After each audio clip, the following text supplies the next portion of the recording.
Tatlong high-value individuals ang naaresto ng Bacoor City Police Station sa isang matagumpay na anti-illegal drug operation na nagresulta sa pagkasamsam ng mahigit 700,000 pisong halaga ng hinihinalang shabu.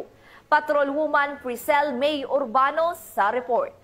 Tatlong umano'y high-value individuals ang naaresto ng mga otoridad sa isang matagumpay na bypass operation na isinagawa ng Bacoor Component City Police Station sa lungsod ng Bacoor nito lamang madaling araw ng Martes, 14 ng Oktubre taong kasalukuyan.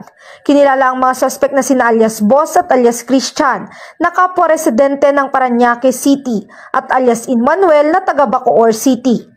Isinagawa ang operasyon sa pakikipag-ugnayan ng Drug Enforcement Unit ng Bacoor Component City Police Station sa Philippine Drug Enforcement Agency. Isang pusher-buyer mula sa kapulisan ang nagpanggap na bumibili ng iligal na droga dahilan upang maaresto ang tatlong sospek. Nasamsam mula sa kanila ang isang knot-tied plastic bag at 6 na heat-sealed plastic sachet na naglalaman ng hinihinalang shabu na may kabuoang timbang na 105 gramo na may standard drug price na 714,000 pesos, isang puting Toyota Hilux at isang piraso ng 1,000 peso bill na ginamit bilang buy-bus money.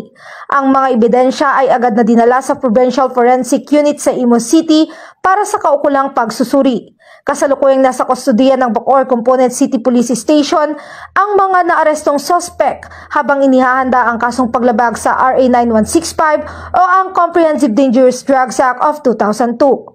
Ang nasabing operasyon ay bahagi ng pinaigting na kampanya ng Cavite PNP laban sa iligal na droga sa rehiyon para sa mas ligtas at mapayapang komunidad.